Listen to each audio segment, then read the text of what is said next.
Okay, and one last thing before we go off of this is it is very important to notice what the sign of our y points are. So between our x values of a and b, our whole function was above the x-axis. So that means all the y values of these points are positive. I don't care exactly what they are, just that they're positive. Between b and c, we've crossed under the x-axis, so the y values of every point here are negative. Likewise over here, we're still below the x-axis, so the y values are negative. At point D, notice we cross the x-axis, so that makes our y values positive from here towards infinity. So we just want to hold on to that as we go forward. Okay, on the next one, I'm going to try and do this a little slower here, but feel free to pause it. So as we're doing this, we want to find, we've got this function, x times x minus 3 squared. So what we want to do is try and find our x-intercepts. This we know how to do, right? You plug 0 in for x, so you've got 0 equals x times x minus 3 squared. Since these are multiplied together, you set each factor equal to 0 and solve for x. So we get 0, 0, and 3, 0 are the x-intercepts. Likewise, for the y-intercepts, we replace x with 0. So we get y equals 0 times 0 minus 3 squared. Well, 0 minus 3 is negative 3, squared is 9, but it's multiplied by 0. So that, of course, gives us 0. So our y-intercept is 0, 0.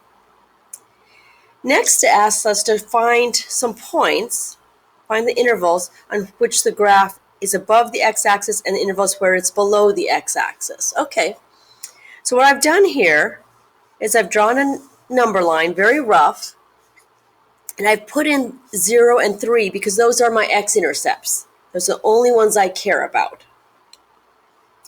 Now what I want to do is I want to find from less than 0, so x values smaller than 0, what kind of y values do we get? Do we get positive or negative values? So I decided to try negative 1.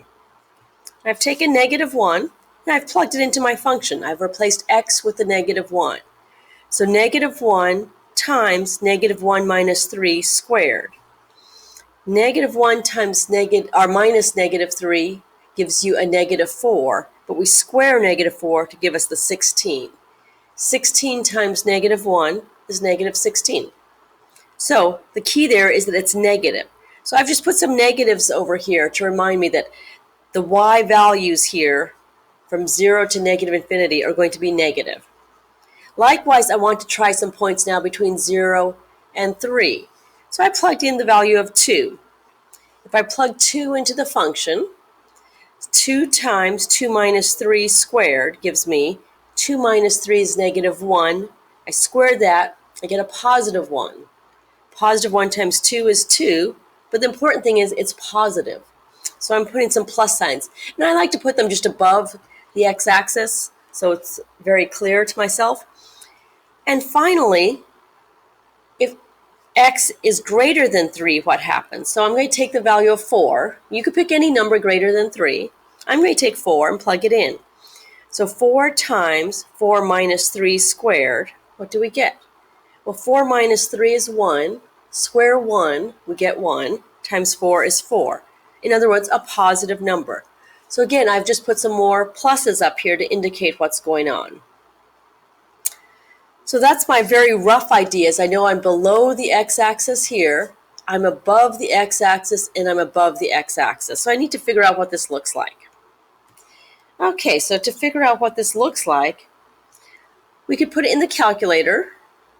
But what I want to do is get a couple more points, how about between 0 and 3. So let's try, how about if I just plug in a positive 1? So then I'll have a few more points. If I plug in 1, I get y equals 1 times 1 minus 3 squared. That gives me a negative 2.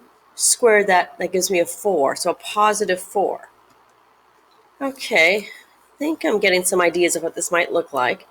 But let's try one more after 4. Let's try it when x is 5. What do we get? And again, I'm just trying a couple points. Yes, we can use the calculators, but there are going to be times you won't be able to use a calculator to graph these. So we want to get an idea of just plugging them in ourselves. So 5 minus 3 is 2. We square that and we get 4. So 5 times 4 gives me 20. So it increases quite rapidly.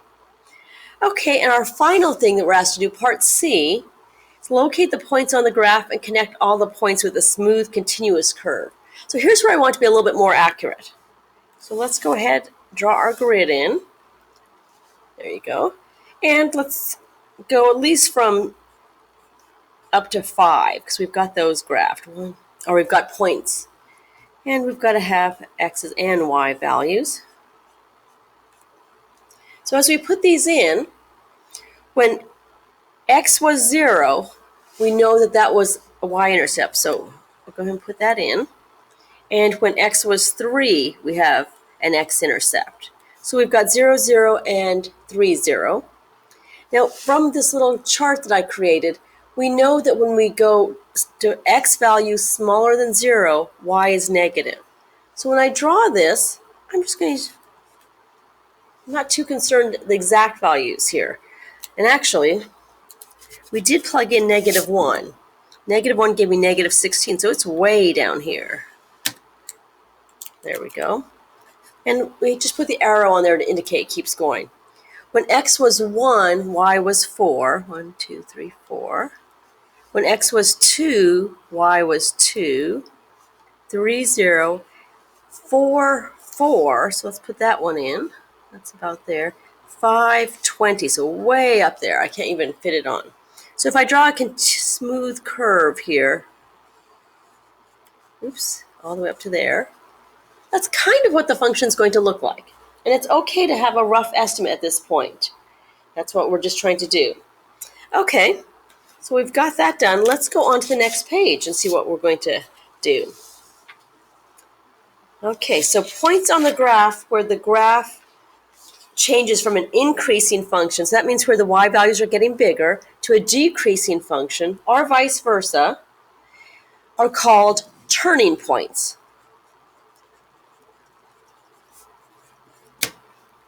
This lead keeps breaking on me. Turning points. So if you come back to this graph we just did, we had a turning point somewhere around here and somewhere around here, it looks like. Okay.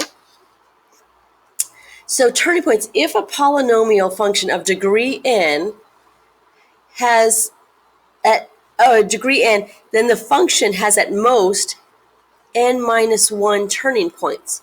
So for instance, if I have a degree 4 function, that means it could have 4 minus 1 turning points, or 3 at most. It doesn't have to have 3, but at most it could have 3. So the graph of a polynomial functions are smooth and continuous. This means that there are no holes, so no gaps in them, and no cusp. A cusp is a very sharp turn, and you'll see one of them here. So let's take a look at these ones. So graph A, is it a polynomial function? Well, what's going on right here? That looks like it's not continuous and we have a hole, so no, it's not continuous. So that is not a polynomial function. It is a function, but not a polynomial function.